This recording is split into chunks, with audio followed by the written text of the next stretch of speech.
በተወለደችበት ዘመን የነበሩት ነገሮች በሙሉ በእመቤታችን ዘመን ነበሩ። በዚያ ዘመን ስደት እንደነበር በእመቤታችንም ስደት ነበር።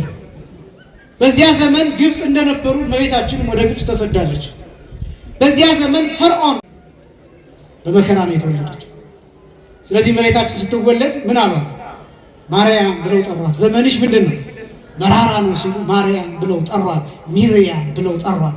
ዘመኗ መራራ እንደሆነ በስደት ተወለደች፣ በጫካ ተወለደች። ስለዚህ የመጀመሪያው የሚያሳየው የእመቤታችን የቅድስት ድንግል ማርያም ልደቷ በስደት መወለዷ ዘመኗ መራራ እንደሆነ ያሳያል። አንደኛ ስቃዩ ተጽፏል፣ እንባው ተጽፏል። ለይሁዳ ያለቀሰ፣ ለአልዓዛር ያለቀሰ፣ ለኢየሩሳሌም ያለቀሰ፣ ለሁላችን ሐሙስ ማታ ያለቀሰ እነዚህ ተጽፈዋል።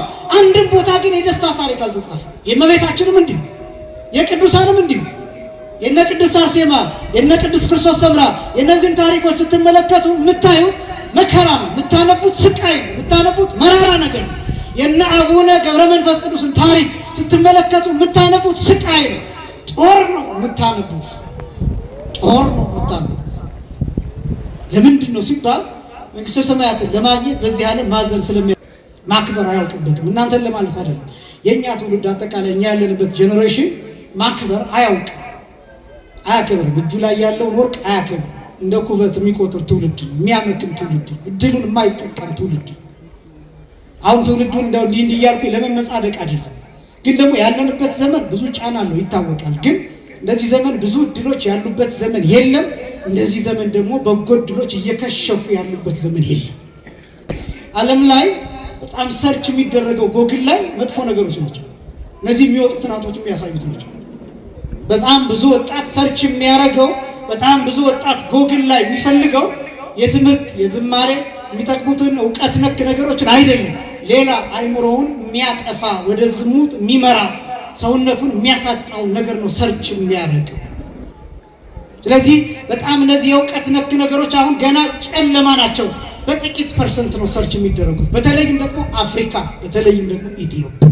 ስብሐት ለእግዚአብሔር ኪያነ ዘፈጠረ ከመ ናምልኮ እንሰግድለት ዘንድ እናመልከው ዘንድ እንገዛለት ዘንድ እናመሰግነው ዘንድ የፈጠረን አምላካችን እግዚአብሔር የባህሪ ምስጋና ለእርሱ ይሁን።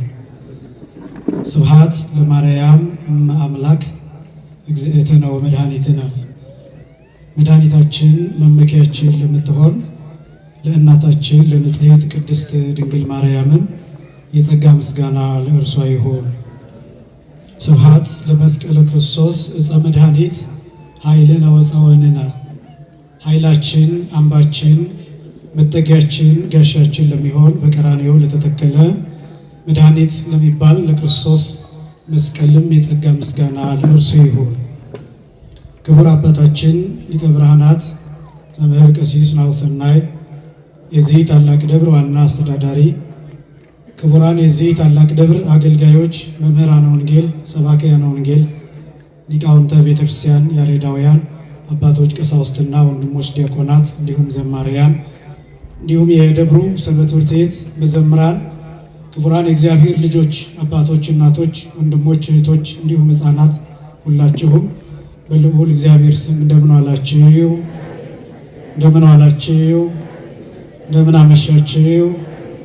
አምላካችን እግዚአብሔር በዚህ ዕለት በዚህ ሰዓት በዚህ ቅዱስ ቦታ ተገኝተን ቅዱስ ሕያው ዘላለማዊ የሆነውን ቃሉን እየሰማን እንድንባረክ ስለፈቀደልን ይህንንም ሰዓት ስለሰጠን ስሙ ለዘላለም የከበረ የተመሰገነ ይሁን። የሊቃውንት አምላክ የምስጢር ባለቤት የቅዱሳን ፈጣሪ የአባቶቻችን አምላክ እግዚአብሔር በመካከላችን ተገኝቶ ምስጢርን ጥበብን እንዲገልጥልን የእርሱ ቅዱስ ፈቃድ ይሆንልን። ባሉን ደቂቃዎች የምንማማርበት የትምህርት ርዕስ ማርያም በሚል ርዕስ ይሆናል። ብዙ አሰብኩኝና በምን ዙሪያ ላስተምር ብዬ ብዙ ተጨነቅኩኝ። በምስጢረ ሥላሴ ዙሪያ ለማስተማር አስቤ ምናልባት ግን እንዳላከብድና እንዳላስጨንቃችሁ ብዬ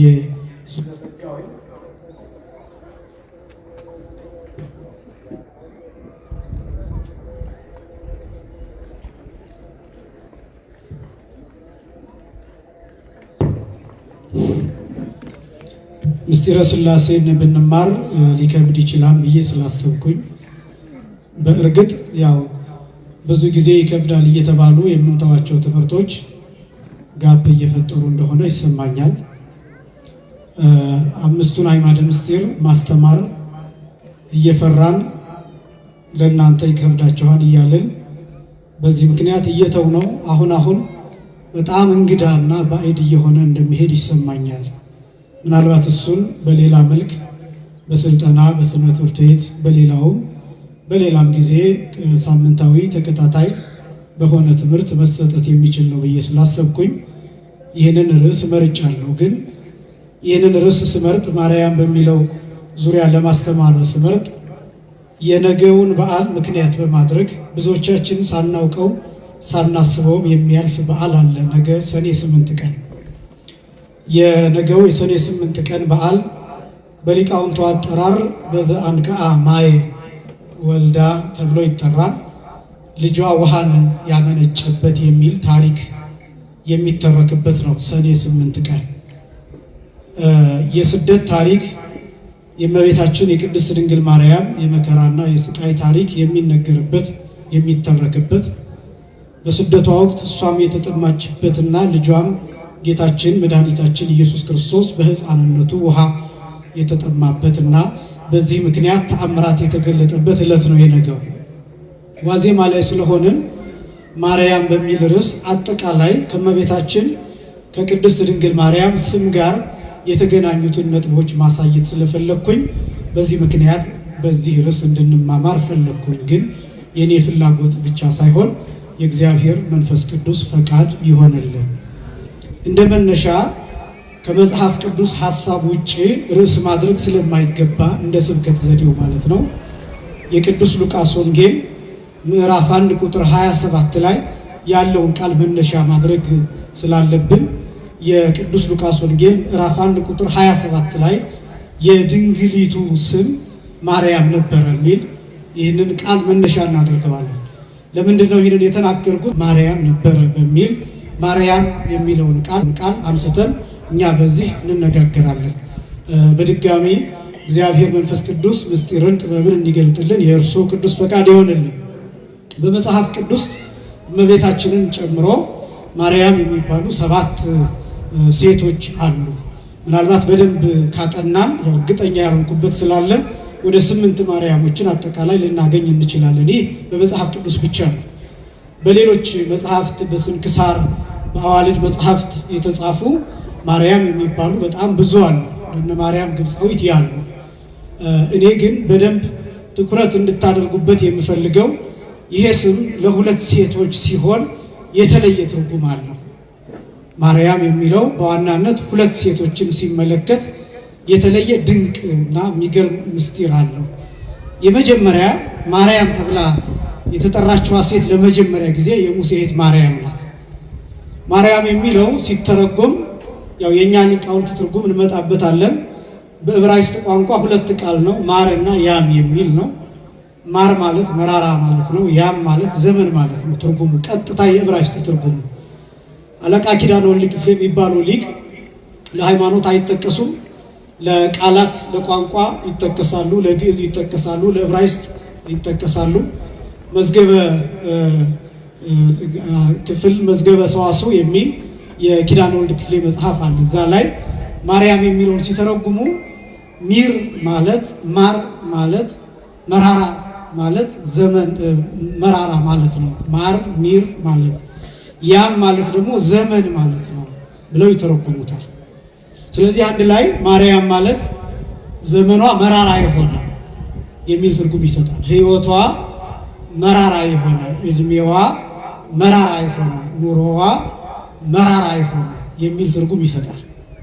ስለዚህ ማር ማለት ሚር ማለት ማራ ማለት መራራ ማለት ነው። ማስረጃ ኦሪት ዘጸአት ምዕራፍ 15 ቁጥር 22 ነው። እስራኤላውያን በሚጓዙበት ጊዜ አንድ ውሃ አግኝተው ውሃውን ሲቀምሱት ጨዋማ ስለነበረ መረራቸውና ይሄ ውሃ መራራ ነው ሲሉ ማራ ብለው ጠሩት። ምን ብለው ጠሩት? ማራ ብለው ጠሩት። ማራ ማለት መራራ የሚጎመዝዝ ማለት ነው። ማር ማለትም ሚር ማለትም ተመሳሳይ ቋንቋ ያለው። ስለዚህ ማርያም ማለት ሚርያም ማርያም ብለን እንጠራለን። ያም የሚለው ቃል ደግሞ በግዕዙ ግዕዝ፣ ዕብራይስጥ፣ አረብ እነዚህ ሶስት ቋንቋዎች ተያያዝነት ያላቸው ናቸው። በግዕዙ ዮመ የሚለው ቃል ሰፈረ፣ ለካ፣ ቀመረ፣ ቆጠረ፣ ጊዜ ተናገረ የሚል ትርጉም አለው ግዕዙ። ዮም ማለት ዛሬ፣ ዕለት፣ 24 ሰዓት፣ የጊዜ ቁጥር፣ የጊዜ ስፍር፣ የጊዜ ቀጠሮ የሚል ትርጉም ያለው ዮም የሚል። በዕብራይስጡ ያም ሆኖ ጊዜ፣ ዘመን፣ ስፍር፣ ቁጥር፣ ልክና መጠን የሚለውን የሚያሳይ። ስለዚህ ማርያም የሚለው ከነዚህ ሁለት ቃላት ነው የሚመጣው። የመጀመሪያው ይሄ ስም በትክክል የሚገልጣት የሙሴ እህት ማርያም የተባለችበትን ታሪክ በጥቂቱ ስናነሳ ለምን ይሄ ስም እንደተሰጣት እንግባባለን። የሙሴ እህት ማርያም የተወለደችበት ዘመን ወንዶች የሚገደሉበት የነበረበት ዘመን፣ የጭንቅ ዘመን፣ የስቃይ ዘመን፣ የባርነት ዘመን፣ ጡብ ይረግጡ የነበረበት ዘመን፣ ጭቃ ያቦኩ የነበረበት ዘመን፣ ግንብ ይሰሩ የነበረበት ዘመን፣ ልጆች ተረግጠው ደማቸው አብሮ ሕንፃ ይሰራበት የነበረበት ዘመን ነው። በዚያ ዘመን ወንድ ልጅ መውለድ መከራ፣ ስቃይ የሆነበት ዘመን ነው። የወንድ ልጆች እናቶች ወዲያውኑ ወንድ ልጆቻቸው እንደተወለዱ የወንድ ልጆቻቸውን ሞት ማየት ግዴታ፣ ታንቀው ሲገደሉ ማየት ግዴታ የነበረበት ዘመን ነው።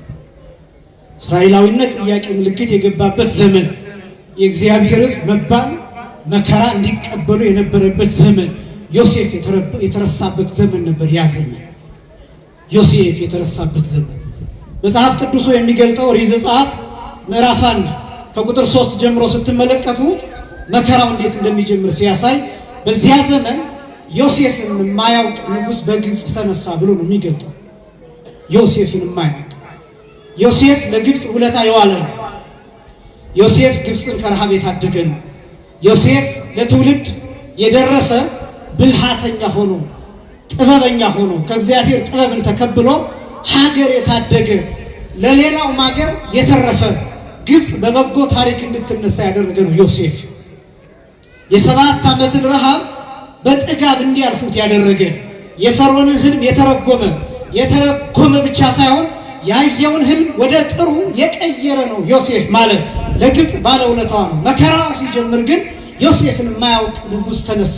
አንዳንድ ጊዜ መከራዎች የሚጀምሩት ውለታን የማያውቁ ሰዎች ሲነሱ፣ ውለታን የማያውቁ ሰዎች የሀገርን ውለታ፣ የቤተክርስቲያንን ውለታ፣ የትልልቅ ሰዎችን ውለታ፣ የመምህራንን ውለታ፣ የመንፈሳዊነትን ውለታ፣ የሃይማኖትን ውለታ፣ እነዚህን የሚረሱ ሰዎች ሲነሱ መከራ ይጀምራል። አንድ ሀገር የትኛውን በታሪክ ብትመለከቱ የአንድ ሀገር ስቃይና መከራ ውድቀት የሚጀምረው የሀገርን ታሪክ በማያውቁ ሰዎች ነው። ከዛ ነው የሚነሳው። ወይም አንድን ታሪክ በሚያበላሹ ሰዎች፣ ታሪክን አሳስተው በሚተርኩ ሰዎች፣ የፈጠራ ትርክት በሚፈጥሩ በሚናገሩ ሰዎች፣ እንዲህ አይነት ሰዎች ሲነሱ እውነትን የሚረግጡ ቅድስናን የሚረግጡ መንፈሳዊነትን የሚያቆሽሹ ሰዎች ሲነሱ መከራው ይጀምራል። ዮሴፍን የረሱ ሰዎች ሲነሱ ያን ጊዜ ስቃይ ይጀምራል። የእስራኤል ታሪክ የጀመረው ከዚህ ነው። ዮሴፍ እስራኤላዊ ነው። ዮሴፍ ከአብርሃም ወገን ነው። ዮሴፍ የያዕቆብ ልጅ ነው። ዮሴፍ ከእግዚአብሔር የተቀበለውን ጥበብ በጸሎት ያገኘውን ጥበብ እሱን ግብፅ ላይ ተጠቅሟል። ግን ያንን ውለታ የረሳ በዮሴፍ ጊዜ የነበረው ፈርዖን ከሞተ በኋላ ሌላኛው ንጉሥ ሲነሳ ዮሴፍ የሚባል አላውቅም ማለት ካድ። ስለዚህ የዮሴፍን ወገኖች ማሰቃየት ጀመረ። ማሰቃየት ሲጀምር ደግሞ ወንዶች ልጆች መሞት አለባቸው የሚል አዋጅ ነበር የመጣው። ለምን?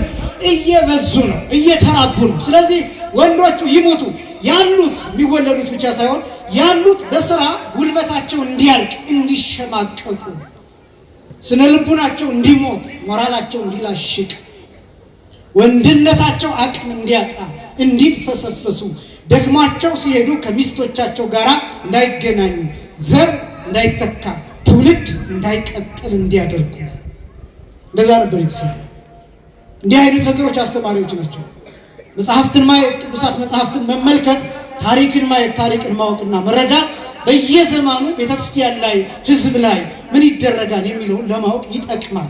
የመጀመሪያው በስነ ልቡና ትልልቆቹን ማላሸቅ፣ መግደል፣ ወንድነታቸውን እንዲጠሩ እንዲጸየፉ ማድረግ ነው።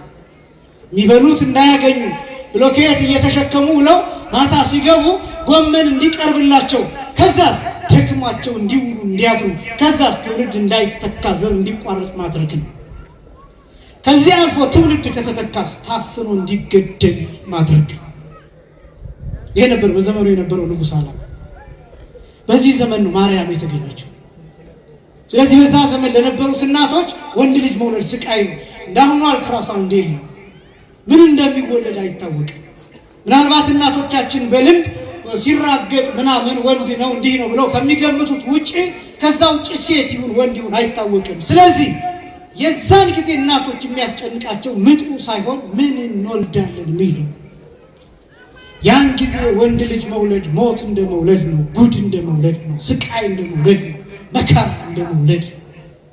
ስለዚህ በዚህ ይጨነቃል። የሙሴ እናት የማርያም እናት እየተጨነቀች ቆይታ ልክ ስትወልድ ዞር ብላ ተመለከተቻት። ሴት ናት። ሴት መሆንሽ መልካም ነው። ነገር ግን የተወለደችበት ዘመን ጭንቅ፣ የመከራ ዘመን፣ የሞት ዘመን ነው። ስለዚህ ማርያም ብዬሻለሁ አለቻት። ማን ብዬሻለሁ አለች? ማርያም ብላ ጠራቻት። ዘመንሽ ምንድነው ስትላት ነው? መራራ ነው ስትላት ማርያም ብላ ጠራቻት። ምክንያቱም ያ ዘመን እነሱ መከራ ውስጥ መራራ ውስጥ የነበሩበት ስለነበረ። ይህንን አለቃ ኪዳነ ወልድ ክፍሌ እንዲህ ብለው ይገልጡ ነው። ዘበመዋዕሊሃ አምረሩ ግብፅ ሕይወት እስራኤል፣ በዘመኗ ግብፃውያን የእስራኤልን ሕይወት ያስመረሩበት ዘመን ብሎ ይገልጡታል። የተጨነቁበት ዘመን፣ የተሰቃዩበት ዘመን፣ የሚያለቅሱበት ዘመን ስለነበረ በዚህ ምክንያት የሙሴን እህት ማርያምን ማርያም ብላ ጠራቻት። ዘመኗ መራራ ስለሆነ። አሁን ወደ እመቤታችን ይሄ ስም እንዴት መጣ ወደሚለው ደግሞ እንምጣ። እንዳልኳችሁ ከእመቤታችን ጨምሮ አጠቃላይ ወደ 8 የሚደርሱ ሴቶች ማርያም ተብሎ ተጠርተውበታል። በትክክል ግን ይሄ ስም የሚገልጠው ሁለቱን ነው ብያቸዋለሁ። የሙሴን እህት ማርያምንና እመቤታችን ቅድስት ድንግል ማርያምን። የሙሴ እህት በተወለደችበት ዘመን የነበሩት ነገሮች በሙሉ በእመቤታችን ዘመን ነበሩ። በዚያ ዘመን ስደት እንደነበር በእመቤታችንም ስደት ነበር። በዚያ ዘመን ግብፅ እንደነበሩ እመቤታችንም ወደ ግብፅ ተሰዳለች። በዚያ ዘመን ፈርዖን እንደነበር በእመቤታችንም ጊዜ ሄሮድስ ነበር። በዚያ ዘመን ወንዶች እንደተገደሉ በእመቤታችንም ጊዜ 144,000 ሕፃናት ተገድለዋል። ስለዚህ የእመቤታችን ታሪክ የሙሴ እህት ማርያም ከነበረችበት ታሪክ ጋር ሳይሜትሪክ ነው። የመስታወት ምስል ያለው ነው። ልክ አንድን መጽሐፍ ስንገልጠው በቀኝና በግራ ፔጅ እንዳለ ሁሉ ልክ እንደዛ የሙሴ እህት ማርያም የነበረችበት ዘመን በትክክል እመቤታችን የነበረችበትን ዘመን አስቀድሞ የሚያሳይ የሚገልጥ ነበር። ስደቷ ከስደታቸው ጋር፣ መከራዋ ከመከራቸው ጋር፣ ስቃይዋ ከስቃያቸው ጋር፣ ረሃቧ ከረሃባቸው ጋር፣ ጥሟ ከጥማቸው ጋር፣ ወደ ግብፅ መሰደዷ በግብፅ ከመኖራቸው ጋር ከነዚህ ጋር ይገናኛል ማለት ነው። በዚህ ነገር በደንብ ደግሞ እንድታጠኑት የፈለኩት ይሄ ብቻ አይደለም። 144,000 ሕፃናት በእመቤታችን በቅድስት ድንግል ማርያም ዘመን ጌታን ከወለደች በኋላ ጌታን ፍለጋ ወንዶች ሕፃናት ብቻ ተለይተው 144,000 ሕፃናት ተገለዋል። በሙሴ እህት ማርያም ዘመን የሚገደሉ የነበሩት ወንዶች ብቻ ናቸው ይገደሉ የነበሩት። ምኖች? ሕፃናት ወንዶች። ቁጥራቸው አልተጻፈልንም። ስለዚህ ዘመኗ ከዘመናቸው ጋር ይገናኛል። የእመቤታችን ዘመን ይሄ ብቻም አይደለም። እመቤታችን ቅድስት ድንግል ማርያም ዘመኗ መራራ ነው። አጠቃላይ ሕይወቷ መራራ ነው። ኑሮዋ መራራ ነው። ያሳለፈችው ስቃይ፣ ያሳለፈችው ስደት፣ የተቀበለችው መከራ፣ የተራበችው ረሃብ፣ የተጠማችው ጥም፣ በመስቀል ላይ ያየችው የጌታን ስቃይ፣ የጌታን መከራ፣ የልጇን ስቃይ፣ እነዚህ ሁሉ መራራዎች ናቸው። ደስታ አልተጻፈም በእመቤታችን ዘመን። ሕይወት ምቾት አልተጻፈም በእመቤታችን ዘመን። ሳቅ አልተጻፈም በእመቤታችን ዘመን። ተድላ አልተጻፈም በእመቤታችን ዘመን። በቅዱሳንም ጭምር የጌታም ጭምር ምንም አይነት የሳቅ ታሪክ የለም። ወንጌል ላይ 4ቱን ወንጌላት ብታገላብጡ የጌታችን የመድኃኒታችን የኢየሱስ ክርስቶስን እንባ 4 ጊዜ ተጽፎ ታገኙታላችሁ። ፍጹም ግን አንድ ቦታ እንኳን 4 ወንጌል ላይ የጌታን ሳቅ አታነቡ። ጌታ እዚህ ቦታ ሳቅ የሚል አታገኙ። ከት ብሎ ሳቅ የሚል አታገኙ። ተላ ደስታ አደረገ የሚል አታገኙ። ተመቸው የሚል አታገኙ። እዚህ ቦታ በልቶ ጠገበ የሚል ወንጌል ላይ አታገኙ። መከራው ተጽፏል፣ ስቃዩ ተጽፏል፣ እንባው ተጽፏል። ለይሁዳ ያለቀሰ፣ ለአልዓዛር ያለቀሰ፣ ለኢየሩሳሌም ያለቀሰ፣ ለሁላችን ሐሙስ ማታ ያለቀሰ እነዚህ ተጽፈዋል። አንድም ቦታ ግን የደስታ ታሪክ አልተጻፈም። የእመቤታችንም እንዲሁ የቅዱሳንም እንዲሁ የነ ቅድስት አርሴማ የነ ቅድስት ክርስቶስ ሰምራ የነዚህን ታሪኮች ስትመለከቱ የምታዩት መከራ ነው፣ የምታነቡት ስቃይ ነው፣ የምታነቡት መራራ ነገር ነው። የነ አቡነ ገብረ መንፈስ ቅዱስን ታሪክ ስትመለከቱ የምታነቡት ስቃይ ነው፣ ጦር ነው የምታነቡት፣ ጦር ነው የምታነቡት። ለምንድን ነው ሲባል መንግሥተ ሰማያትን ለማግኘት በዚህ ዓለም ማዘን ስለሚያስፈልግ ወንጌል የተናገረው ብፁዓን እለ ይላህው ይእዜ ዛሬ የሚያለቅሱ ብፁዓን ናቸው በኋላ ደስ ይሰኛሉና። በመንግሥተ ሰማያት ማልቀስ ይፈልጋል። የክርስትና ሕይወት ማልቀስ ይፈልጋል፣ ማንባት ይፈልጋል፣ ትንሽ ስቃይ መቀበል ይፈልጋል፣ ትንሽ መከራ ማየትን ይፈልጋል። ምቾት አይደለም ክርስትና፣ ተድላ አይደለም ክርስትና፣ ጥጋብ አይደለም ክርስትና፣ መሽሞንሞን አይደለም ክርስትና፣ አልጋ ላይ መተኛት አይደለም ክርስትና። ትንሽ ስቃይ፣ ትንሽ የጅራፉን የግርፋቱን ጠብታ መቀበልን ይፈልጋል። ትንሽ ጥቂት መንከራተትን ይፈልጋል። ይሄም ቢሆን እናንተ ያላችሁበትን ሁኔታ ቢሆን ተመችቷችሁ እንዳልሆነ እናውቃለን። እዚህ ስትቀመጡ አንዳንዶቻችሁ ቁማችሁ፣ አንዳንዶቻችሁ ወንበር ላይ ተጣብቃችሁ እንደ ቤታችሁ ላይ መቻችሁ ይችላል። ሻይ ቤት እንደምትሆኑት ላይሆን ይችላል። በሆቴል እንደምትሆኑት ላይሆን ይችላል። ወግ እንደምታረጉት ምናምን ላይሆን ይችላል። ጥቂት ግን መከራውን መካፈል አለባችሁ። አያችሁ፣ ተጠጋግታችሁ ተቀምጣችሁ ሳይመቻችሁ ጥቂት መከራውን መካፈል አለባችሁ። እያስቀደሳችሁ ጥቂት ሰዓት ቆማችሁ መከራውን መካፈል አለባችሁ። እየጾማችሁ ጥቂት ተርባችሁ ጥቂት መከራውን መካፈል አለባችሁ። ጥቂት ሰዓት አብራችሁ ዘምራችሁ ጥቂት መከራውን መካፈል አለባችሁ። ክርስትና እንደሱ የቅዱሳን ታሪክ የሚያሳየው ይሄ፣ የእመቤታችን ታሪክ የሚያሳየው ይሄ። ስለዚህ ዘመኗ በሙሉ በራራ ነው። አንድ እመቤታችን ስትወለድ ለምሳሌ በስደት ነው የተወለደችው። በስደት የተወለደችው ሀገሯ አይደለም፣ የእናት አባቷ ሀገር አይደለም። ልክ መጸነሷ ሲታወቅ ገና ተአምራት እየተደረገ ስለነበረ በእናቷ ማህፀን ሆና እውር እያበራች ስለነበረ ሙት እየተነሳ ስለነበረ ይሄ ተአምራት ሲታይ ሐናና ኢያቄምን እናጥፋ ብለው አይሁዳውያን መነሳታቸውን ነገረ ማርያም ይተርክልናል። ከዚያስ ሐናና ኢያቄም ተሰደዱ። ወዴት ሄዱ? ሊባኖስ ተብሎ ወደሚጠራ ተራራ ጫካ። ይሄ ቦታ እስከ ዛሬ ድረስ ጫካ ነው። ሄጄ ባይኔ አይቼዋለሁ። እመቤታችን የተወለደችበትን ቦታ እስከ ዛሬ ድረስ ጫካ ነው። ትልቅ ተራራ ነው። የሚጎበኝ ቦታ ነው። የሚጎበኝ ስፍራ ነው። ግን ጫካ ነው። የተወለደችው እዚህ ነው። የዛሬ 2000 ምናምን ደግሞ አስቡት ምን አይነት ጫካ እንደነበረ። በመከራ ነው የተወለደችው፣ በስቃይ ነው የተወለደችው። ግንቦት 1 ቀን እመቤታችን ስትወለድ ጎረቤት የለም፣ የሚከብ ቤተሰብ የለም፣ አክስት አጎት የለም። እኛ እንደምንለው ገንፎ ምናምን ምናምን የሚባለው ለአራስ የሚቀርበው ነገር ይሄ ነው። በመከራ ነው የተወለደችው። ስለዚህ እመቤታችን ስትወለድ ምን አሏት?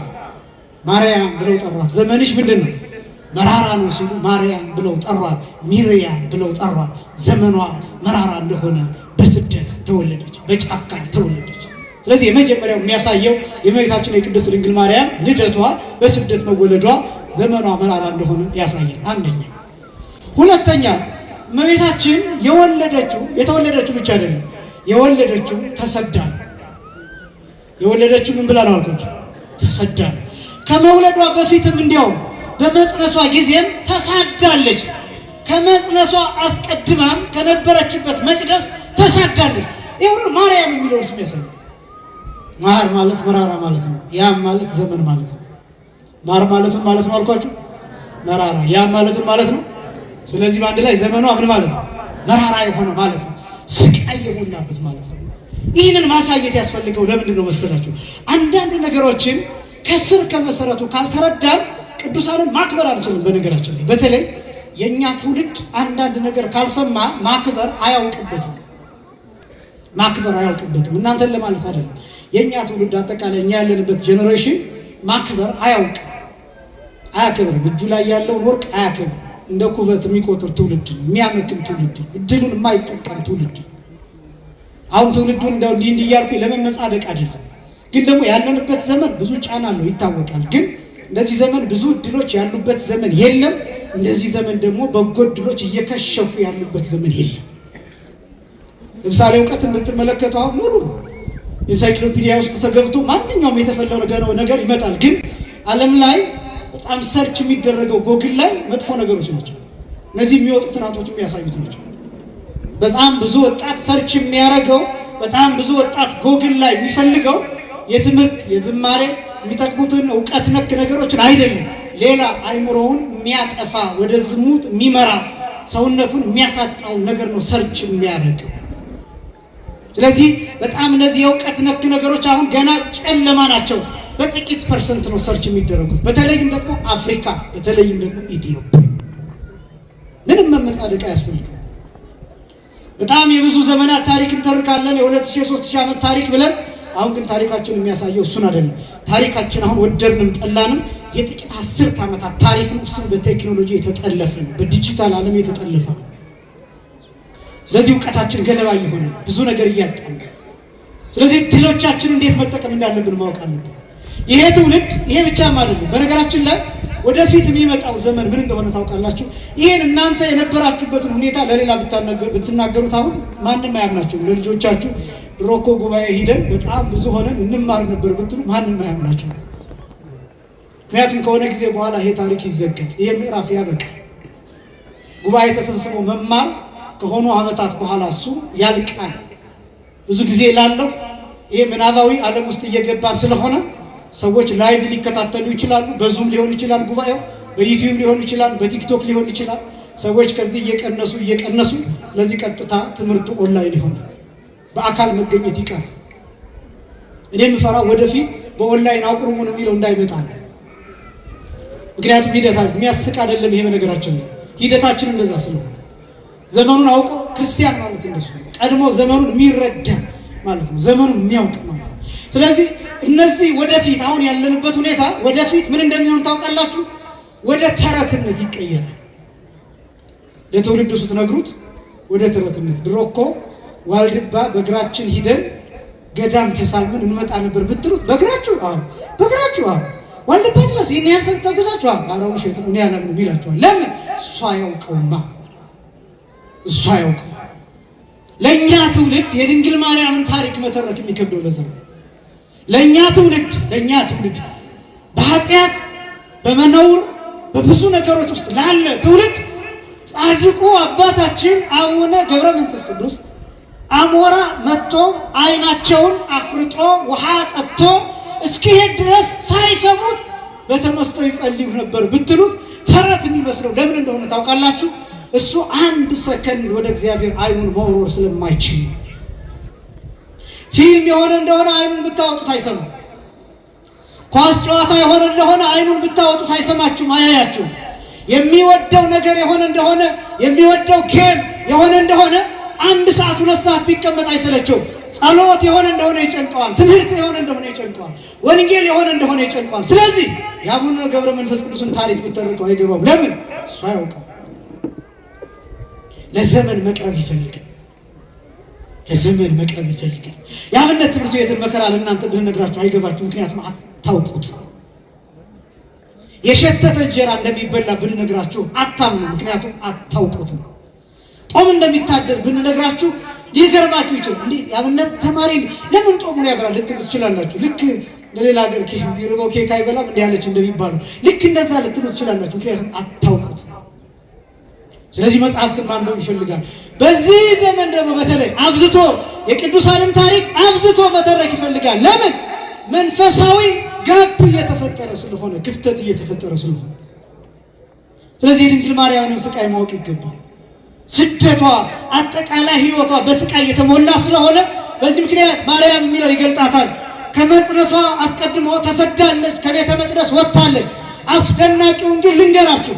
ልክ እመቤታችን ከመቅደሱ ተሰዳ ከመቅደሱ ተባራ ወደ ዮሴፍ ስትገባ መልአክ መቅደሱን ለቆ እመቤታችንን ተከትሏት ሄደ። ክብርና ምስጋና ለስም አጠራሩ ይሁን። መልአክ እመቤታችንን ተከትሎ ሄደ። አንዳንድ ቦታ ስትሳደዱ መላእክት ተከትሏችሁ ይሄዳሉ። ብዙ ቦታ ስደት ሊኖር ይችላል። ብዙ ቦታ መከራ ሊኖር ይችላል። ብዙ ቦታ ስቃይ ሊኖር ይችላል። አንዳንድ ጊዜ በነገራችን ላይ መቅደሱን እንደሚገባ ካላመለክ ነው አንዳንድ ጊዜ እግዚአብሔር ልናሰድደው ሁሉ እንችላለን። ማወቅ ይገባናል። እግዚአብሔር የት እንደሚገኝ፣ እግዚአብሔር የት እንዳለ፣ እግዚአብሔር በምን እንደሚገኝ፣ እግዚአብሔር በምን አይነት ሁኔታ እንደሚደሰት ማወቅ ይገባናል። አንዳንዴ እኛ የምናደርገው ምን እንደሆነ ታውቃላችሁ? እግዚአብሔር የሚያድርበትን ሰው አባረን እግዚአብሔርን ፍለጋ እንሄዳለን። ችግሩ ግን ምን እንደሆነ ታውቃላችሁ? እግዚአብሔር ከሚያድርበት ሰው ጋር አብሮ ይሰደዳል። ችግሩ ይሄ። እግዚአብሔር ከቦታ ቦታ ይታጣል እያልኳችሁ አይደለም፣ ግን ረድኤቱን ከዛ ሰው ጋር እንዲርቅ ከዛ ሰው ጋር እንዲሰደድ ያደርገዋል። አለባበሱን አይተህ የተጸየፍነው ሰው፣ ቆዳ የለበሰ ያልነው ሰው፣ በባዶ እግሩ ነው የሚሄደው ብለን የናቅነው ሰው እሱን ስናሳድደው የእግዚአብሔር ረድኤት ከዚህ ሰው ጋር ይሸሻል።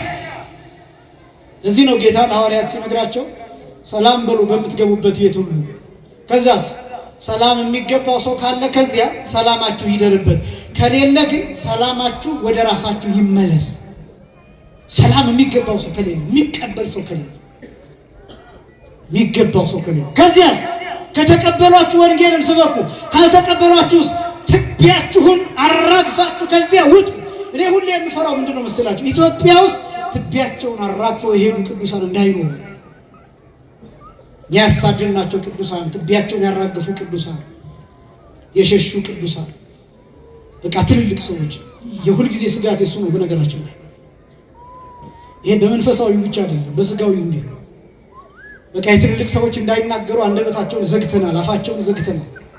በሚዲያው ያለነው እኛ ነን፣ ፖድካስቱ ላይ ያለነው እኛ ነን፣ ቲክቶክ ላይ ያለነው እኛ ነን፣ ፌስቡክን የሞላ ነው እኛ ነን። ትልቅ ሰው የሚባል የለም። እነዚያ ሰዎች ዝም እንዲሉ ተፈርዶባቸው። እነዚህ ነገሮች ያስፈሩኛል። አስባችሁ ታውቃላችሁ? ለሀገር የተጋደሉ ሰዎች፣ ለሀገር ውለታ የዋሉ ሰዎች፣ ጦር ሜዳ የሄዱ ሰዎች፣ ትልልቅ ታሪክ ያላቸው ሰዎች፣ ቢናገሩ የማይጠገቡ ሰዎች እነሱ የሉ። እዩዋቸው፣ መንገድ ላይ ዝም ነው የሚሉት። እዩዋቸው፣ ሻይ የምትጠጡበት ቦታ ዝም ነው የሚሉት። የሚናገረው ወጣቱ ነው፣ ደሙ የሚፈላው ወጣቱ ነው፣ የሚንተከተከው ወጣቱ ነው። አንዳንድ ነገሮች እንዴት እንደሚያስፈሩ። ከዛስ በመንፈሳዊ ዓለም አጀንዳ የምንሰጠው እኛ ነን፣ ጳጳሳቱን የምንተቸው እኛ ነን። በቃ ሰርተን የምንጨርሳት ቤተክርስቲያኗን ከጉልላቷ እስከ ታች እስከ መሰረቷ አብቅተን ሰርተን ገጣጥመን የምንጨርሳት እኛ ነን። እነዚህ ትልልቆች ሰዎች ዝም ነው የሚሉት። አያስፈራችሁም? አትፈሩም? እንደዚህ ሲሆን የሚያውቁት ሰዎች ዝም ሲሉ፣ ያነበቡት ሰዎች ዝም ሲሉ፣ ትልልቅ ቦታ ያሉት ሰዎች እነሱ ዝም ሲሉ አያስፈራም ማለት እኮ ያለብን እንዲያውም እባካችሁ እናንተ ተናገሩ ማለት ነው ያለብን። እነዚህ ሪከርደሮቻችንን ሪከርድ የሚያደርጉትን መሳሪያዎቻችንን ይዘን መሮጥ የነበረብን ወደ ትልልቅ ሰዎች ነው። ለምን? ታሪክ አላቸው፣ የሚናገሯቸው የሀገር ምስጢር፣ የቤተክርስቲያን ምስጢር፣ የቅዱሳት መጽሐፍት ምስጢር አሏቸው። ወደ እነሱ መሄድ ሲገባን የምንሮጠው ወደ ወጣቱ ነው። በዚህ ምክንያት ሁሉ ነገራችን ገለባ። በጣም ብዙ እድሎቻችንን አንጠቀም። ጊዜውን ማየት ያስፈልጋል። ወጣቶች በተለይ እንደ መንፈሳዊ እንደ ክርስቲያን ማን ይናገር ማን ይምከር? የትኛው ነው ትልቅ በእድሜ የሚበልጥ ሰው? በነገራችን ላይ መማር ብቻ አይደለም፣ በእውቀት የሚበልጥ ሰው ካለ በጣም ትልቅ በእድሜው በመብለጡ ምክንያት ብቻ ነው። በእድሜው ትልቅ በመሆኑ ምክንያት ብቻ፣ በዚህ ምክንያት ብቻ ሊከበሩ የሚገባቸው ብዙ ነው። ስለዚህ አንዳንድ ጊዜ እነዚህ ሰዎች ረግመውን ይሆንላል። እንዲህ አይነት ችግሮች የሚገጥሙን እነዚህን ሰዎች አባረን ይሆንላል። የሚደርሱብን መከራዎች፣ የሚደርሱብን ግፎች ከዚህ የተነሳ ይሆንላል። ይህንን መፈተሽ ስለሚያስፈልግ ማለት ነው። ካህናት የማይከበሩበት፣ ካህናት እድሜያቸው ምንም ይሁን ምን መከበር አለባቸው። በነገራችን ላይ ቀሳውስት መከበር አለባቸው፣ ዲያቆናት መከበር አለባቸው፣ መምህራን መከበር አለባቸው፣ ሰባኪያን መከበር አለባቸው። እውነቴን ነው የምላችሁ። እኔ በግሌ መከበር ፈልጌ አይደለም ይህን የምላችሁ። ስታከብሩ ግን አንድ ቃል ሲራክ የሚናገረው አንድ ቃል የነገረህ መምህር እንደ አባትህ ነው። ሁለት ቃል ከነገረህ ግን እንደ አምላክህ ነው፣ እንደ ፈጣሪ ነው። ማን ነው አሁን የሚያከብረን? እኛ ዛሬ ቁጭ ብሎ የተማረ ሰው፣ ንስሐ የገባው ሰው በእኛ ትምህርት፣ ስጋው ደግሞ የተቀበለው ሰው በእኛ ትምህርት ነገ አንድ ስህተት ቢያገኘኝ ዘቅዝቆ ይሰቅለኛል፣ በድንጋይ ይደበድበኛል። ይህን እያወቅሁ ነው የማስተምረው። ይህን እያወቅሁ ነው የማስተምረው። ሁላቸውም ወንድሞቼ ሰባኪያን፣ ወንድሞቼ ዘማሪያን አንድ ስህተት ቢገኝብን ሰዎች ተሰብስበው እንደሚወግሩን እያወቅን ጭምር ነው የምናስተምረው። በነገራችን ላይ በጣም ብዙ ቦታ ስታዩ ተስፋ የሚያስቆርጡ ብዙ ነገሮችን ትመለከታላችሁ። መከባበር የቀረበት ዘመን፣ ትልልቅ ሰዎች መከበር የቀሩበት ዘመን። ይሄን ማወቅ ይገባል፣ ይሄን መጠቀም ይገባል። ቢያንስ ዝም ማለት እመቤታችን ተሳደደች። ከመቅደስ አሳደደው። በጣም የሚያሳዝነው እግዚአብሔር ከመቅደሱ ለቀቀ። ድንግል ማርያምን መልአክ ተከተለ። ከዛስ እመቤታችን ወደ ሄደችበት ቦታ ሄደና እመቤታችን ቅድስት ድንግል ማርያምን እንዲያበስር መልአኩ ቅዱስ ገብርኤል ተላከ። የድንግሊቱ ስም ማን ነበረ? ማርያም ነበረ። ወደ ድንግሊቱ ወደ እመቤታችን ሄደ። እንዲህ አላት፣ ጸጋን የሞላብሽ ሆይ ደስ ይበልሽ አላት። ክብርና ምስጋና ለአምላካችን ይሁን። ደስ ይበልሽ አላት። ጸጋ በዘመኑ መቅደሱ ውስጥ አይደለም የተገኘው። ጸጋ ከእመቤታችን ጋር ከመቅደሱ ለቆ ነበር። ጸጋን የሞላብሽ የተባለችው ያን ጊዜ እመቤታችን ነው። በዮሴፍ ቤት እሷ ውሃ እየቀዳች ነው፣ ስራ እየሰራች ነው፣ እየታዘዘች ነው፣ እያገለገለች ነው። ግን እግዚአብሔር እሷን መርጦ መልአኩን ላከ። ያን ጊዜ ማርያም የሚለውን ቅዱስ ሉቃስ ጻፈልን። የድንግሊቱ ስምም ማን ነበረ? ማርያም ነበረ ብሎ አስቀመጠ። ዘመኗ መራራ ይሆነ። ከዛስ እመቤታችን ቅድስት ድንግል ማርያም ቃል ሰማች። መልአኩ እሷን ተከትሎ ወደ መቅደሱ ስትሄድ መልአኩ እሷን ተከትሎ ወደ መቅደሱ ሄደ። ወዴት ሄደ? ቦአ መልአክ የሚለው እሱ ወንጌሉ የሚናገረው ቦአ መልአክ አቢሃ መልአክ እሷ ወዳለችባት ወደ መቅደሱ ገባ። ለምን? እሷ ከመቅደሱ ለቃ ነበር። አሁን ወደ መቅደሱ ገባች። ወደ መቅደሱ ስትገባ መልአኩ እሷ ወዳለችበት ገባ። ጸጋን የሞላችበት ደስ ይበልሽ። እነዚህን ቃላት ከነገራት በኋላ እመቤታችን ቅድስት ድንግል ማርያም ማኅፀን ቃል ሥጋ ሆነ። ከሥጋዋ ሥጋ ከነፍሷ ነፍስ ነስቶ ሰው ሆነ። ከዚህ በኋላ እመቤታችን አመስግኑት እግዚአብሔር። እመቤታችን ከዚህ በኋላ ለማሳጠር መጽነሷ ሲታወቅ ደግሞ የተሳደደችው መሳደድ አለ። ለምሳሌ ማየ ዘለፋ እንድትጠጣ ተደርጓል። ማየ ዘለፋ እንድትጠጣ። ይሄ ማየ ዘለፋ የሚባል በዝሙት የጸነሱ ናቸው ተብሎ የሚጠረጠሩ ሴቶች ከሆኑ የሚጠጡት ነው። ይሄን የጠጡ ሴቶች ምናልባትም በዝሙት የጸነሱ ከሆኑ ሰንጥቆ ሰው ፊት የሚገላቸው እንደ መርዝ ያለ እመቤታችን ያጠጧት። ምናልባትም ይሄን የጸነሰችው በዝሙት ሊሆን ይችላል ብለው ሳታገባ ብለው ላቲ ስብሐት ክብር ይግባትና በራሳቸው መጠራጠር እመቤታችንን በብዙ መከራ በብዙ ስቃይ ያሰቃያት። ይሄ ማርያም ከምትባልበት አንዱ ማር ማለት መራራ ማለት ነው። ያ ማለት ዘመን ማለት ነው። በአንድ ላይ ዘመኗ ምን የሆነ መራራ የሆነ ማለት ነው። ይህንን የሚያሳየው ከዚህ ቀጥሎስ ደግሞ እመቤታችን ጌታን ከጸነሰች በኋላ ወደ ቤተልሔም ሄደች። የመቆጠር ዘመን በነበረበት ዘመን ከዛ ደግሞ በጣም የሚገርመው ተሰዳ ነው የወለደችው። ቅዱስ ሉቃስ እንዲህ ብሎ እንደሚገልጥ የሉቃስ ወንጌል ምዕራፍ 2 ቁጥር 7 ላይ ማደሪያ ስላልነበራቸው ይል ስፍራ ስላልነበራቸው በግርግም አስተኛቸው ይል። ስፍራ ስላልነበራቸው ምን ስላልነበራቸው? ስፍራ። ለምንድን ነው ስፍራ ያልነበራቸው? ስፍራ ያልነበራቸው በጊዜው በጣም ብዙ ሕዝብ ወደ ቤተልሔም ሄደው ምን ለመሆን? ለመቆጠር። ከቄሳር በወጣው ትእዛዝ መሰረት ከአውግስጦስ ቄሳር በወጣው ትእዛዝ መሰረት ዓለም በሙሉ ሰው ሁሉ ሕዝቡ ሁሉ እንዲቆጠር በወጣው ትእዛዝ መሰረት ሊቆጠር የወጣ ሰው በጣም ብዙ። በዚህ ምክንያት አብዛኛው ቤት በእንግዳ ተይዞ፣ ግን አስደናቂው አብዛኛው ቤት በእንግዳ ተይዞ እውነተኛ እንግዳ የሆነው አካላዊ ቃል ኢየሱስ ክርስቶስ በእመቤታችን በቅድስት ድንግል ማርያም ማኅፀን ሆኖ በእናቱ በኩል ማደሪያ አጣ። የዓለም ፈጣሪ ዓለምን የፈጠረ የዓለም ጌታ ዓለምን በመሃል እጁ የያዘ 3 ክንድ ከስንዝር ቁመት ባላት በእመቤታችን በድንግል ማርያም ተወስኖ ግን በእናቱ በኩል ማደሪያ አጣ። ስፍራ ታጣ፣ ቦታ ታጣ፣ የእንግድነት ስፍራ ታጣ። ስለዚህ የከብቶች ማደሪያ ተገኘ።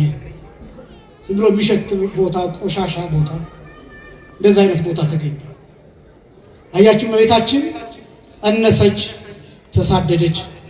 ከዛ ደግሞ ለመውለድ ተሳደደች። ከዛስ በስደት ቦታ፣ በከብቶች በረት፣ በሚሸት ቦታ፣ በቆሻሻ ቦታ፣ በሚከረፋ ቦታ ሰማይና ምድር የማይችሉትን አምላክ በከብቶች በረት ወለደች። ክብርና ምስጋና ለስሟ አጠራር ይሁን። ማርያም ዘመኗ ምን ይሆን አልኳችሁ? መራራ ይሆን፣ አስጨናቂ የሆነ ስቃይ የሞላበት። ግን ለምንድን ነው ደግሞ የሚለውን ነጥብ ላስቀምጥላችሁ። ለምንድን ነው ይህን መከራ የምትከፍለው? ለምን ነው እንደዚህ የምትሰደደው? ለምን ነው የምትሰቃየው? እሱስ መስቀል ተሸክሞ ይወድቃል፣ ይሰቀላል፣ ፈቃዱ ነው፣ በፈቃዱ ነው።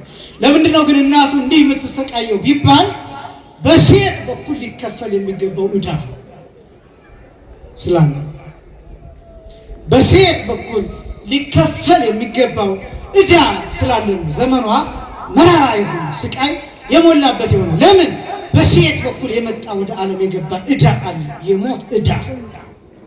የሞት ዕዳ፣ የስህተት ዕዳ፣ የመንቀልቀል ዕዳ፣ የመንቀዥቀዥ ዕዳ፣ ያልታዘዙትን የመብላት ዕዳ፣ ዕፀ በለስን የመብላት ዕዳ፣ ከእባብ ጋር የማውራት ዕዳ፣ ስህተት የመስራት ዕዳ ነበር።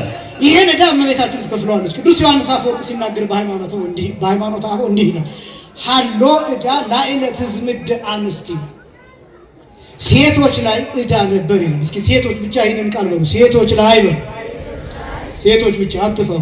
ሴቶች ላይ በሉ ዕዳ ነበር። ሴቶች ላይ ምን ነበር? ዕዳ ነበር። ይህንን የከፈለችው ማናት? እመቤታችን ናት። ክብርና ምስጋና ለስሟ ይሁን። በእውነት የጸጋ ምስጋና ይገባታል። ከዛ ቅዱስ ዮሐንስ አፈወርቅ ቀጥሎ እንዲህ ይላል፣ ወኮነት ይላል ፈዳይተ ዕዳሃ ለሔዋን ይላል። የሔዋን ዕዳ ከፋይ ሆነች ይላል። የማን ዕዳ ከፋይ ሆነች? የሔዋንን ዕዳ የከፈለች እመቤታችን ናት። እንዴት ሆና? ተንከራታ። ሔዋን በገነት የሰራችውን ኃጢአት እመቤታችን በግብፅ በረሃ ተንከራታ ከፈለችው።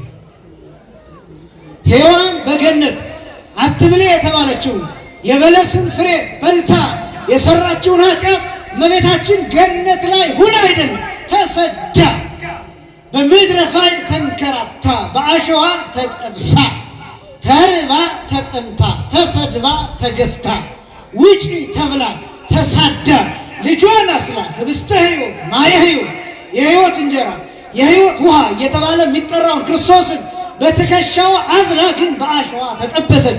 እኒህ ሆና የሔዋንን ዕዳ ከፈለች። የሴቲቱን ዕዳ ቀየረችው። የሴት ታሪክ ቀየረች። ገነትንና ግብፅን አነጻጽሩት። ገነትንና ምድረ በዳውን አነጻጽሩት። ገነት ሁሉ ነገር ያለበት ነው። ገነት ውስጥ የተከለከሉት አንድ ብቻ ነው። እሱም የበለሱን ፍሬ ነው። የሕይወት ዛፍ አለ፣ አልበሉትም። ሌላ ዛፍ አለ፣ አልበሉትም። የሚፈልጉትን ያደርጋሉ። እዚያ ጨለማ የለም፣ እዚያ ብርሃን ብቻ ነው። እዚያ ቅንጦት ነው ያለው፣ እዚያ ምቾት ነው ያለው፣ እዚያ ምስጋና ነው ያለው፣ እዚያ ልጅነት ነው ያለው። ግን ሔዋን እዚህ ገነት ሆና አንድ ነገር መታገስ አልቻለችም። የበለሱን ፍሬ በላችው። ከእባብ ጋር አወራች፣ ከዲያብሎስ ጋር ተነጋገረች። እመቤታችን ግን ከመልአኩ ከቅዱስ ገብርኤል ጋር ተነጋግራ ከሰማይ የመጣውን ቃል ሰምታ እኛ ሁላችን እንድንድን ምክንያት ሆነች። ክብርና ምስጋና ለአምላካችን። አስደናቂ ነው። ግን ይህን ያደረገችው ገነት ሆና አይደለም፣ ምድረ በዳ ምድረ ፋይድ በበረሃው ተንከራታ። አንተ አንድም ቀን አላማረረችው ነው ምን አንድም ቀን ሽማግሌው ስምዖን ሲነግራት የሉቃስ ወንጌል ምዕራፍ 2 ቁጥር 35 ነው። ወለኪሰ ይበው ውስተ ልብኪ ኩናተ ኑፋቄ፣ በአንቺ ግን በልብሽ ሰይፍ ያልፋል፣ በነፍስሽ ሰይፍ ያልፋል፣ በሰውነትሽ ሰይፍ ያልፋል እያለ ሲናገር ይህንን ሰምታ አላማረረችም ነው የምልህ። አንድ ቀን አንድም ሰዓት በምንም ቦታ እንዲያውም ስትል የነበረው በነገረ ማርያም የተጻፈው በምን ኃጢአቴ ነው ይሄ ሁሉ እኮ የመጣብኝ እኔ ክፉ ብሆን ነው እያለች እኮ ነው። ሔዋን እኮ እንደዚህ አላለችም። ወአፍተኋለ ሔዋን ይላል ዘለሽ ውደቂበት አሰኛት። የበለሱን ፍሬ አግዝፎ ልክ እንደ ልብ ወለድ በጣም አርቲስቲክ በሆነ መንገድ ዲያብሎስ ሲተርክላት ሲነግራት ጎመጀች። አንቺን ከወንድ አሳንሶ ፈጥሮሻል ሲላት ጎመጀች። እመቤታችን ሲያለችው ምንድን ነው? መልአኩ ትጸንሻለሽ ሲላት ምን እንዳለች ታውቃላችሁ? ለሴት ልጅ እንዲህ ያለ ሰላምታ እንዴት ይነገራታል? ለሴት ልጅ ነው ያለችው። አያችሁ ሴትነቷን እንዴት እንደተቀበለችው፣ ሴትነትን እንዴት እንዳከበረችው፣ ሴትነትን እንዴት እንደተረዳችው፣ ሴትነት ምን እንደሆነ እንዴት እንዳወቀችው አያችሁ? እንዴት እንደሰበከችውስ። ለሴት ልጅ እንዲህ ያለ ሰላምታ ይገባታል፣ እንዲህ ያለ ሰላምታ ይነገራታል። ለምን? በብሉይ ኪዳን ብዙ ሴቶች አልፈዋል። እንዲህ ያለ ሰላምታ ከመልአክ አልመጣላቸው። ይህ ሰላምታ ልዩ ነው። ጸጋን የሞላብሽ የሚል ነው። አስቀድማ ቃል ሥጋ ሆነ እያሉ መልአኩ ሲያናግራት እናቴ ሔዋንን ያሳትክ ሰይጣን ልትችል ትችላለህ እያለች ታልፎ ነበር። ነገረ ማርያም ላይ እንደተጻፈው አስደናቂ ነው። ከዛ ወደ ቤተ መቅደሱ ከፍቶ ወንጌል ላይ እንደተጻፈው ትጸንሻለሽ፣ ወንድ ልጅ ትወልጃለሽ፣ ስሙንም ኢየሱስ ትይዋለሽ፣ አንቺ የምትወልጂው በያዕቆብ ዙፋን ላይ በያዕቆብ ቤት በዳዊት ዙፋን ላይ የሚነግስ ነው እያለ ሲነግራት እንዴት ያለ ሰላምታ! ሴት ልጅ እንዴት ያለ ወንድ ዘር ትጸንሳለች? መሬት ያለ ዘር እንደማታበቅል ሁሉ ሴት ያለ ወንድ ዘር እንዴት ልትጸንስ ትችላለች? እኔ ደግሞ እንዳላውቅም፣ እኔ ደግሞ ድንግል ነኝ፣ ወንድም ወደፊትም አላውቅም። ለምን? ባልም የለኝም። ለምን? ዮሴፍ እንዲጠብቃት እንጂ ባሏ እንዲሆን አይደለም የተመረጠው። ይህን ጠንቅቃ ታውቃለች። ይሄ ብስራት በነገራችን ላይ በዮሴፍ ቤት ሆና የሰማችው ብስራት ነው። ወንድ ሳላውቅ እንዴት ይሆናል አላቸው። መልአኩ የገጠመው ፈተና። ከዛስ በኋላ ማስረዳት ጀመረ። ቅድስት ኤልሳቤጥን ተናገረ። እነዚህ ሁሉ ሊያሳምኑ አይችሉም። ለምን? ኤልሳቤጥ ከባሏ ከዘካርያስ ነው የምትጸንሰው። እመቤታችንስ በመንፈስ ቅዱስ ነው የምትጸንሰው። ስለዚህ እመቤታችን እንዴት ያስረዳል? አንድ ቃል ተናገረ። ለእግዚአብሔር ምን የሚለው ነገር የለም፣ የሚሳነው ነገር የለም ሲላት ምን እንዳለች ታውቃላችሁ አይደል? ነይ አመቱ ለእግዚአብሔር ነይ፣ ይሄው እነሆ የጌታ ባሪያው በቃ የወደደውን ያድርጋለች። ያን ጊዜ ቃል ስጋ ሆነ። ክብርና ምስጋና ለስም አጠራሩ ይሁን። ቃል ስጋ ሆነ። ይህንን እምነት ይህንን ቃል በሙሉ ኃይሉ ተቀበለች። እኔና እናንተ እንደምናውቀው አይደለም እመቤታችን ይህን ቃል የተቀበለችው። በሙሉ ኃይሉ ቃሉ በሙሉ አቅሙ እሷ ላይ እንዲሰራ ፈቀደች እመቤታችን፣ ወደደች እመቤታችን። ስለዚህ ልክ ይህንን ቃል በሙሉ አቅሙ ስትቀበለው ጠራው። ከሶስቱ አካላት አንዱን አካል እግዚአብሔር ወልድን ጠራ።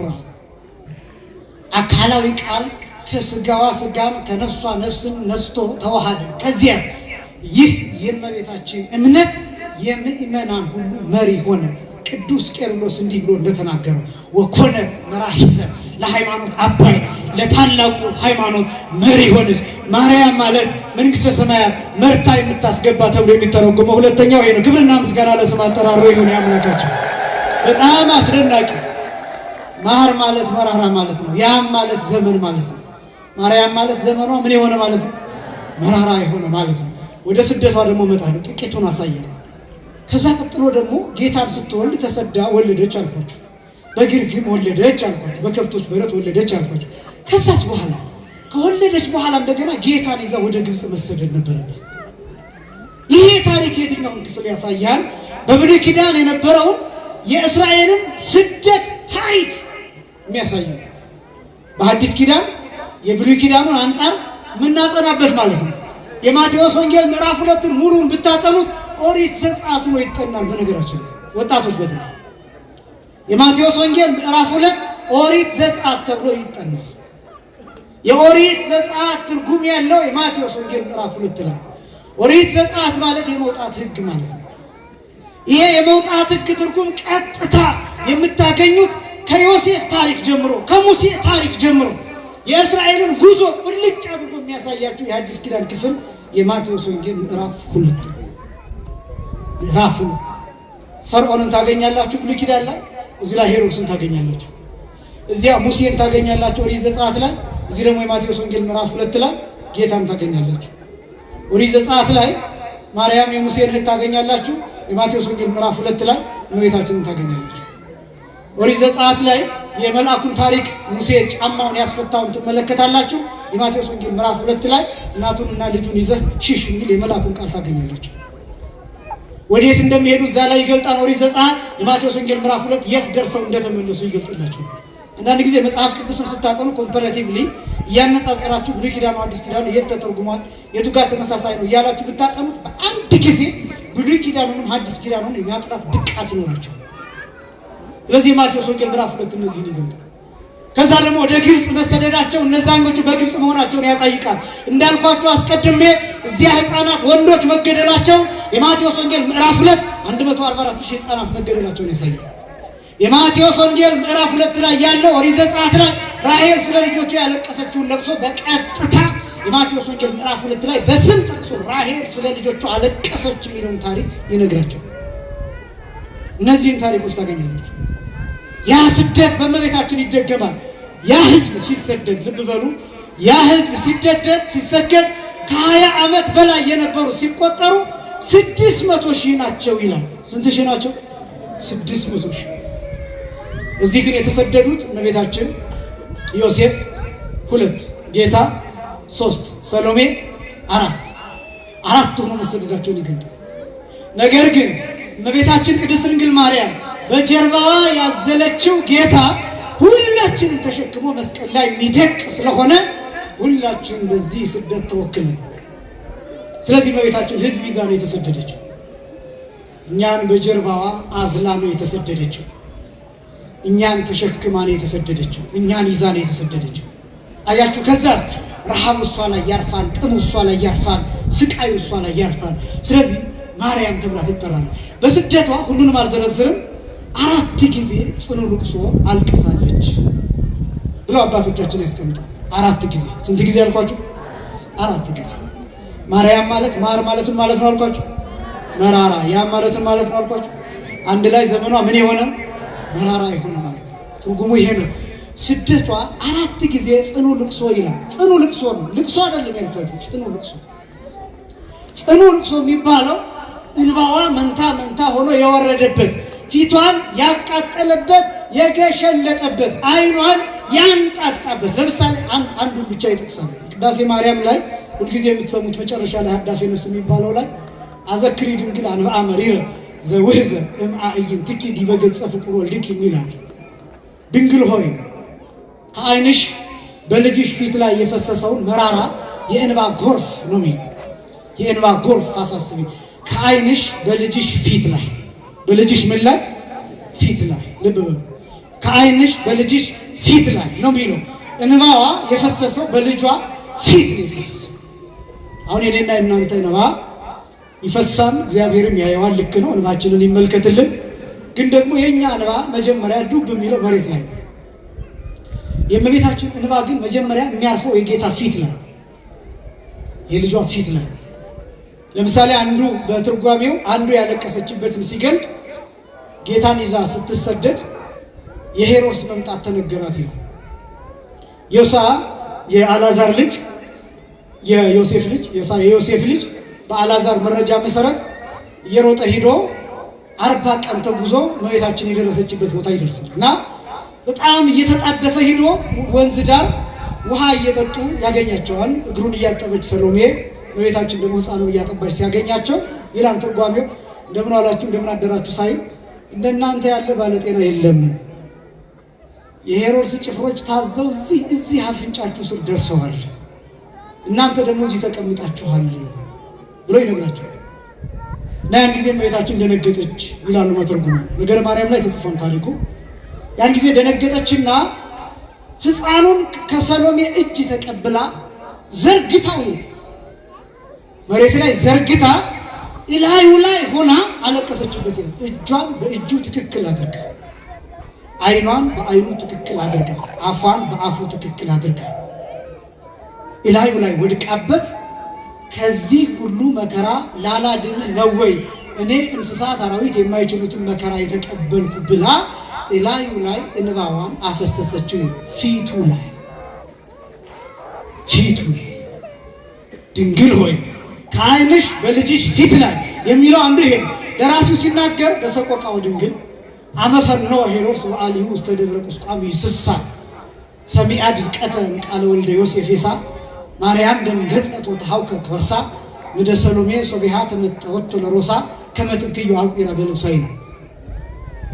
ሄሮድስ ወታደሮችን በላከ ጊዜ እመቤታችን የሚያስደነግጥን ቃል ደምሳ ሰምታ አንጀቷ ተናወሰ ይላል፣ ደነገጠች ይላል። ያን ጊዜ ከሰሎሜ እጅ ልጇን ተቀብላ በልብሷ ተቀላ ላዩ ላይ አለቀሰችበት። ስለዚህ እንባዋን ያውቀዋል፣ እንዴት እንደሚያቃጥል ያውቀዋል፣ እንዴት እንደሚሞቅ እንዴት እንደሚገሸልጥ ያውቀዋል፣ እንዴት እንደሚያንጣጣ ያውቀዋል። በፊቱ ወርዷል፣ ጉንጩን እያጠበው እያጋጠለው እየገሸለጠ ወርዷል። እንባው ፊቱ ላይ ፈሷል፣ በጆሮው ፈሷል፣ በጉንጩ ፈሷል። ስለዚህ እንባዋን የሚያውቀው ልክኛ እንደምናፈሰው አሸዋ ላይ መሬት ላይ እንደሚወድቀው ዱብ እንደሚለው እንባ አይደለም። ፊቱን እየገሸለጠው ሲሆን በስጋም ጭምር ያውቀዋል፣ ይሰማል። የእንባዋ ሙቀት፣ የእንባዋ ምሬት፣ የእንባዋ ማንጣጣት በስጋው በኩል አልፏል። ቦይ እየሰራ በፊቱ በኩል ወርዷል። ማርያም ማለት ዘመኗ መራራ የሆነ ምናውቀው እኛ ብቻ አይደለም፣ እሱ በሰውነቱ ያውቀዋል። ምንም አያውቅም አይደለም፣ በሰውነቱ ካልሆነ አያውቅም አይረዳም አይደለም። ግን ደግሞ የሚያውቀው በመረጃ አይደለም፣ በማወቅ ብቻ አይደለም የሚያውቀው እንባዋ እሱ ላይ ወርዶ ፈሶበት ማቃጠሉን ጭምር ሴንስ እያደረገው እንደ ስጋው ነው የሚያውቀው። ስለዚህ ፊቱ ላይ ፈሶ ዘመኗ መራራ ነው፣ ስደቷ መራራ ነው፣ ስቃዩ መራራ ነው። ከዛ ቀጥሎ ሕፃኑ አፍ አውጥቶ እንዲህ አላት ይላል ነገረ ማርያም ላይ እናቴ ሆይ እኔን የሚገሉኝ የዛሬ 30 ዓመት የአንቺ ዘመዶች ናቸው እንጂ እነዚህ አይገሉኝም ብሎ እንባዋን ጠርጎ አረጋጋት ይላል። ከዛ በኋላ ዝም አለች። ግን መከራው ይቀጥላል። ከዛ በኋላ ጌታችን መድኃኒታችን ኢየሱስ ክርስቶስን ኮቲባ ተብላ የምትጠራ ሴት ከዮሴፍ እጅ ተቀብላ መሬት ላይ ፈጥፍጣ ስትጥለው ያን ጊዜ የሞተ መስሏት ምርር ብላ ለቀሰች ነው ሁለተኛው ልቅሶ። ከዛ ሶስተኛው ልንገራችሁ ወደ ዛሬው ታሪክ ስመጣ ማርያም ማለት ማር ማለትን ማለት ነው አልኳችሁ። መራራ ያም ማለትን ማለት ነው አልኳችሁ። ዘመን አጠቃላይ ማርያም ማለት ዘመኗ ምን የሆነ ማለት ነው? መራራ የሆነ ማለት ነው። ይህን ነው እያሳየ ያለው። ሕይወቷ በስቃይ የተሞላ በመከራ የተሞላ ነው። ያለ ኃጢአቷ ያለ በደሏ መከራ እየከፈለች የኖረች ሴት ናት። በዚህ በኩል እንድታውቁት እንድትረዱት ነው እያልኩ ያለሁ። የነገው በዓል የሚታሰበው አንዱ ልጇን ውሃ ጠማው ይላል በነገረ ማርያም አገላለጥ እና ጌታችን መድኃኒታችን ኢየሱስ ክርስቶስ ሲጠማ ውሃ ፍለጋ ሄደች። ለመክፈል ጌታችን መድኃኒታችን ኢየሱስ ክርስቶስም ተጠማ። ግን መጠማቱ ብቻ አይደለም የሚገርመው፣ ለመጠማቱ ደግሞ የጌታችን ውሃ ፍለጋ መንከራተት ነው። በቃ ይሄ በእናትነት የተከፈለውን ዋጋ እንድታውቁት ነው። በእናትነት የከፈለችው ዋጋ የእሱ እናት በመሆኗ የከፈለችው ዋጋ። የኔ እናት እኮ ይህን ያህል ዋጋ አልከፈለችም እኮ። የጌታ እናት ግን ዋጋ ከፍላለች። የሌሎች እናቶች በእርግጥ ብዙ ስቃይ አለ፣ ግን ደግሞ እንደ እመቤታችን አይነት መከራ ያየች ሴት በምድር ላይ የለችም። ይቀጥላል እኮ። ከዛ ደግሞ መስቀል ላይ እኮ እሱ ተሰቅሎ ስታየው ዓለም ላይ ካለው ሐዘን የሚበልጥ ሐዘን እመቤታችን ልብ ውስጥ እኮ እየፈላ ሲወጣ ይታያል እኮ። ለማርያም ተብሎ የሚጠራ ድርሰት አለ። ለማርያም ማለት የማርያም ለቅሶ የማርያም ሐዘን አንድ ላይ በጣም ልጆቿን እኔ ግን አቅፌው የድንግልና ጡት ላጠባሁት ልጄ ነው የማለቅሰው ነው የምትለው። የኔ ሐዘን ከራሔል ሐዘን ልዩ ነው። ሌሎች እናቶች ቢያለቅሱ 7 ልጆች ኖረዋቸው አንዱ ልጅ ቢሞትባቸው 6 መጽናኛ ልጆች አሉ። እኔ ደግሞ ምንም ልጅ የለኝም፣ አንድ ልጅ ብቻውን መስቀል ላይ ተሰቅሏል። ስለዚህ የኔ ሐዘን ከሌሎች እናቶች ልጆች ልዩ ነው። እንዲህ እያለች ታለቅሳለች። ሌሎች እናቶች ቢያዝኑ ስላጠቧቸው ስላቀፏቸው ልጆች ለጥቂት ደቂቃ ስላቆዩቸው ለጥቂት ጊዜያት ስላቆዩቸው ልጆች ነው። እኔ ግን ብቻዬን ስላሳደጉት ልጅ ነው ማለት ነው። ስለዚህ የኔ ሐዘን ከሌሎች ሴቶች ሐዘን ልዩ ነው እያለች ታለቅሳለች። ይህ እኮ ነው መራራ የሚያስብለው፣ ሕይወቷን መራራ የሚያስብለው፣ አስጨናቂ የሚያስብለው። የከፈለችው ዋጋ፣ የከፈለችው መስዋዕትነት፣ የከፈለችው እናትነት፣ ያለፈባት ስቃይ፣ ያለፈባት ሰይፍ የጎራረዳት የቆራረጣት ስቃይ። ይሄ ስቃይ እኮ አልተነገረም ቃል ስለሌለው እንኳን በእኔ አንደበት በእነ ዮሐንስ አፈወርቅ አንደበት ተገልጦ ማያልቅ ስቃይ እኮ ተቀብላለች እመቤታችን። ዘመኗ መራራ ነው። ዘመኗ መራራ፣ ኑሮዋ መራራ፣ ሳይመቻት ሳትደሰት የኖረች እናት፣ ተድላ ደስታ እንዳታይ የተፈረደባት እናት። እንዲያውም በግብፅ ነገረ ማርያም ሲናገር እንዳልኳችሁ እመቤታችንና ዮሴፍ አንድ ቦታ ትንሽ ማረፍ ሲጀምሩ መልአክ ይመጣና ውጡ ይላቸዋል። ውጡ፣ ተድላ ሥጋ አልተፈቀደላችሁም፣ ስለዚህ ከዚህ ውጡ ይላቸዋል። ተነስተው እንደገና መንገዳቸውን ይጀምራሉ። ወደ ስቃዩ ዓለም ይገባሉ፣ ይንከራተታሉ። እንደገና አንድም ቀን ምቾት ሳታል ማርያም ማለት ዘመኗ መራራ የሆነ ማለት ነው። ልጇ ተጠማ። ለልጇ ውሃ ፍለጋ ወደ የቦታው መሄድ መለመን ጀመረ። ሴቶች አይዋታል። ሴቶች መጽሐፋችን እንደሚገልጠው መምህራን በትርጓሜ እንደሚገልጡት ሴቶችና ካህናት ቀናተኞች ናቸው ይላል ትርጓሜው ነው የሚለው። በተለይ ሴቶች ካህናቱ በኋላ ዱላ ይዘው እንዳይጠብቁኝ፣ በተለይ ሴቶች ቀናተኞች ናቸው እና ያዩ አልተለወጠም ነበር። ምሕረትን የሚያውቃት የለም አልሰጡኝም ብላ ማርያም የሚለው ስም ይህንን የሚገልጠው። ማር ማለት መራራ ማለት ነው። ያም ማለት ዘመን ማለት ነው። ዘመኗ መራራ የሆነ የሚባለው እሷ የተቀበለችው መከራ፣ እሷ የተቀበለችው ስቃይ፣ ለእኛ ግን ጣፋጭ ስም ነው። አሁን ወደ ሊቃውንቱ ትርጓሜ ይመጣል። ለእኛ ጣፋጭ ስም ነው። ለምሳሌ ማርያም የሚለው ስም እስራኤላውያን ያልተጠቀሙበት ስም ነው። ምድረ ኢየሩሳሌም ብትሄዱ፣ ምድረ እስራኤል ብትሄዱ ባዶ መቃብር ያሳያቸዋል። ገንዘብ ያገኙበታል። የቱሪስት ፍሰት አለ፣ ታሪክ አላቸው። ያን አስጎብኝተው ይበለጽጉበታል፣ ሀብታም ይሆኑበታል። ባዶ መቃብር አሳይተው። እኛስ ሩቅ ነን ከኢየሩሳሌም። የተወለድነው እዚህ አይደለም። ያን ጊዜ እመቤታችን በነበረችበት ጊዜም አልነበርም። እመቤታችንንም በአካል አላገኘናትም። ግን እሳ በእምነት እመቤታችን በልባችን ነግሳ ትኖራለች። ክብርና ምስጋና ለአምላካችን ይሁን። ለሩቆቹ ለእኛ ለሩቆቹ ጣፋጭ አደረጋት ይችን ውሃ። ለእኛ ለሩቆቹ መድኃኒት አደረጋት ይችን ውሃ። ለእኛ ለሩቆቹ ፈውስ አደረጋት ይችን ውሃ። ምድሯን ላልረገጥ ነው፣ አብረን ላልተሰደድ ነው፣ በተወለደችበት ላልነበር ነው፣ የረገጠችውን ምድር ላልረገጥ ነው። እርሷን እንድትመጣ አድርጎ ሀገራችንን እንድትባርክ አድርጎ በዚያውም ደግሞ እሷ በመጣችበት ዘመን ሳንወለድ ግን አሁን በእምነት ወደኋላ ሂደን እመቤታችን በልባችን ነግሳበት ቅድስት ሆና ንጽሕት ሆና ተነስታ አርጋ የምትኖርበትን እንድናውቅ አደረገን። ክብርና ምስጋና ለስም አጠራሩ ይሁን። ለሩቁ ፈውስ አደረገን፣ ለቅርቦቹ ግን መራራ ናት። ያችው ለቅርቦቹ መራራ ናት። ቅርቦቹ አሳደዷት፣ ለቅርቦቹ ጎመዘዘቻቸው፣ ለቅርቦቹ መረረቻቸው። ዛሬ እንደዛ ናቸው። የእመቤታችን ስም የሚመራቸው፣ እመቤታችን ስም ሲጠራ የሚደነግጡ የሚጨነቁ 24 ሰዓት በጣም ብዙ የሚሉ ለምን ተዘመረ ስለ እመቤታችን የሚሉ ስለ ራሳቸው የሚዘመርላቸው ደስ የሚላቸው ሲሰገድላቸው ስግደት የሚቀበሉ ሰዎች ተንበርክከው ሳር የሚግጡላቸው ሰዎች ተንበርክከው የጫማቸውን ሽታ የሚያሸቱላቸው ሰዎች እነሱን የማይከለክሉ ግን የጌታ እናት ስም ሲጠራ የሚጨነቁ ሰዎች በዓለም ላይ ብዙ ናቸው፣ በጣም ብዙ። ይህ ሁሉ መራራ ዘመን ያሳለፈች እመቤታችን፣ እናትነትን ጥጉን ያሳየችን እመቤታችን፣ ሴትነትን ጥጉን ያሳየችን፣ ርኅራኄን ያሳየችን፣ የሰውን መልክ፣ የሰውን ብቃት፣ የሰውን ችሎታ፣ የሰውን ንጽህናና ቅድስና ጫፉን ልኩንና መጠኑን ያሳየችን የአምላክ እናት ስትጠራ የሚጎመዝዛቸው በጣም ብዙዎች ናቸው። አያችሁ፣ መራራ ምንለው ለእንዲህ አይነት ሰዎች ነው። መራራ ምንለው ዘመኗ እንዲህ ስለሆነ ነው። እኛ ግን እንዲህ ብለን እንጠራታለን። ማርያም ማለት ጸጋ ወሀብት ማለት ነው። ለጊዜው ለእናት ለአባቷ ጸጋ ሀብት ሆና ተሰጥታለች። ለእኛ ግን ያማለደች ፍጻሜው ጸጋና ሀብት የምታሰጥ ናት ማርያም ማለት።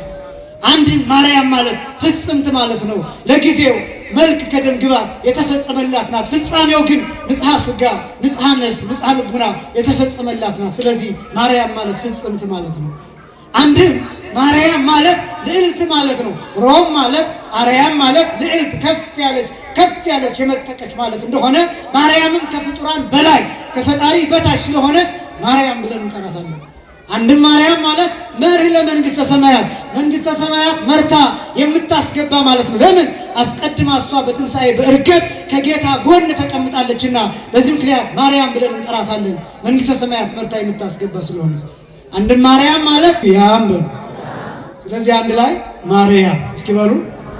ማር ማለት የሚጣፍጥ ማለት ነው በእኛ አውድ። አሁን በሊቃውንቱ ያም የሚለው የሚጣፍጥ ሽታ ያለው ነው።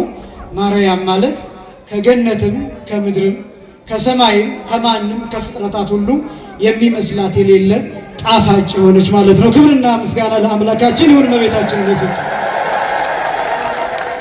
የመጨረሻው መልእክት፣ ውሃው ለአካባቢው ሰዎች የሚመር ነው፣ ለሩቅ ሰዎች ደግሞ የሚጣፍጥ ነው። እንግዲህ አንዳንድ ጊዜ እዚህ አጠገባችን ሆኖ የሚመረን ለሌሎች ሰዎች ደግሞ የሚጣፍጣል።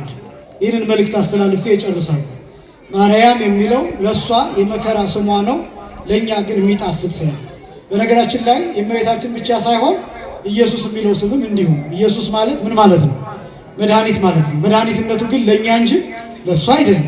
እሱ ክብር ባይ የማይል ክብር የማይል ክቡር ጽድቃይ ጻድቅ የባህሪ አምላክ። ስለዚህ እኛን ለማዳን የመጣው ለእሱ የሞተበት ስሙ ነው። መስቀል ተሸክሞ የወደቀበት ስም ነው። የቆሰለበት ስም ነው። መከራ የተቀበለበት የደቀቀበት ስም ነው። ለእኛ ግን መድኃኒት ነው።